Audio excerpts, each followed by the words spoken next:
ఈ నెల 13 జరిగే సార్వత్రిక ఎన్నికల్లో ఓటర్లందరూ పాల్గొని తమ ఓటు హక్కును వినియోగించుకుని దేశ ప్రజాస్వామ్యాన్ని రక్షించుకోవాలని ప్రముఖ న్యాయవాది సయ్యద్ సాలార్ అన్నారు. కాకినాడ పేరాజ్పేటలో గల గాంధీ విగ్రహం వద్ద గాంధీ గుడి ట్రస్ట్ ఆధ్వర్యంలో ఓటర్ల చైతన్య కార్యక్రమం నిర్వహించారు. ముందుగా ట్రస్ట్ సభ్యులు గాంధీ విగ్రహానికి పూలమాలలు వేసి ఘన నివాళులర్పించారు.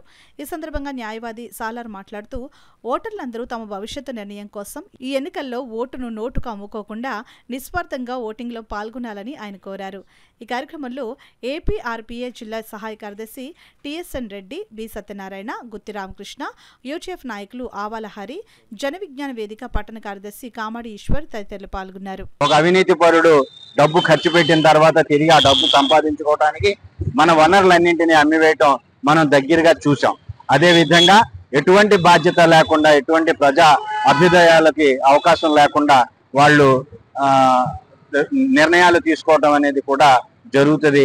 ఇటువంటి దురదృష్టకరమైన పరిస్థితులు, ఇటువంటి దుర్మార్గమైన ఒక రాజకీయ సామాజిక వాతావరణం పిల్లలకి వారసత్వంగా ఇవ్వడం, మనం కష్టపడి సాధించుకున్న స్వాతంత్రానికి, రాజ్యాంగానికి, రాజ్యాంగపరమైన హక్కులకి మనంతటా మనమే గొడ్డలు పెట్టుగా నష్టం చేకూర్చుకోవటం అని చెప్పి మనవి చేస్తూ, అవినీతికి దూరంగా ఓటింగ్ లో పాల్గొని వివక్షతతో కూడిన మంచి ఓటింగ్ ని మీరు ఇవ్వడం ద్వారా సరైన ప్రజాప్రతినిధులు రావడానికి అవకాశం ఉంటుందని, డబ్బు ప్రభావం లేకుండా ఎన్నికలు జరిగే విధంగా చూడటం విజ్ఞానవంతులు, దేశం గురించి ఆలోచించే వారి కనీస బాధ్యతని, ప్రజలకి ఓటు యొక్క విలువ తెలిసే విధంగా నైతిక స్పృహని కలిగించడం అవసరం అని చెప్పి మేము ఈ విషయాలు సోదర భారతీయులతో పంచుకోవడం జరిగింది.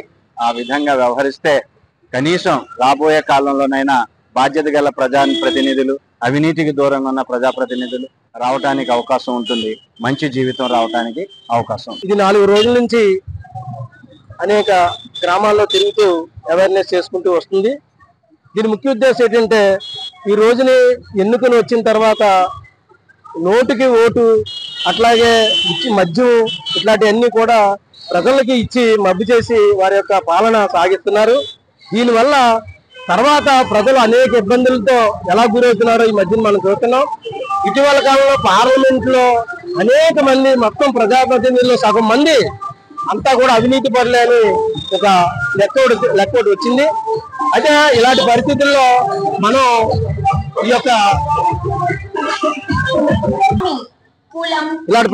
మనం ఇటువంటి కార్యక్రమం తీసుకొని ప్రజలను చైతన్యం చేయవలసిన బాధ్యత మన మీద ఉంది. ఇది ప్రతి ఒక్కరూ కూడా ఈ యొక్క మీడియా ద్వారా విన్నవారు అందరూ కూడా ఉత్తేజులై ప్రతి ఒక్కరు కూడా దీన్ని ఆచరించాలని కోరుతున్నాం. 2వ తారీఖు నుంచి కాకినాడ నగరంలో ఓటర్లని చైతన్యపరిచే కార్యక్రమం నిర్వహించడం జరుగుతుంది. 4వ రోజు భాగంగా ఈ రోజు రామకృష్ణారావుపేట సెంటర్ లో గల గాంధీ విగ్రహానికి పూలమాల వేసి ఈ కార్యక్రమాన్ని ఈ రోజు ప్రారంభించడం జరిగింది. ఇక్కడ కాకినాడ నగరంలో ఉన్న ఓటర్లు, అలాగే దేశంలో ఉండే ఓటర్లు, ప్రజలు అందరూ కూడా ప్రస్తుత సార్వత్రిక ఎన్నికల్లో ఓటు యొక్క విలువని గ్రహించాలి. ఓటుని నోటికి అమ్ముకోవడం కానీ, మద్యానికి బానిస అవ్వడం కానీ ఇది చాలా ప్రమాదకరమైనటువంటి పరిస్థితి. ఈనాడు దేశంలో అనేక రకాల సమస్యలు ఉన్నాయి. నిరుద్యోగం ఉంది, నిరక్షరాస్యత ఉన్నది, అలాగే దేశ అభివృద్ధి కుంటుపడుతుంది, అలాగే పని ఉపాధి అనేది లేనటువంటి జనం పెరిగిపోతా ఉన్నారు. ఈ పరిస్థితుల్లో సమర్థవంతమైన పాలకుల్ని ఈ దేశానికి మనం ఎన్నుకోవాల్సినటువంటి అవసరం ఉన్నది. స్వార్థానికి గురైతే దేశ భవిష్యత్తు అధోగతి పాలవుతుందనే ఉద్దేశంతో ఈ గాంధీ గుడి ట్రస్ట్ ఆధ్వర్యంలో చైతన్య కార్యక్రమం నిర్వహిస్తున్నాం. అందరూ ఈ కార్యక్రమాన్ని జయప్రదం చేయాలని విజ్ఞప్తి చేస్తారు.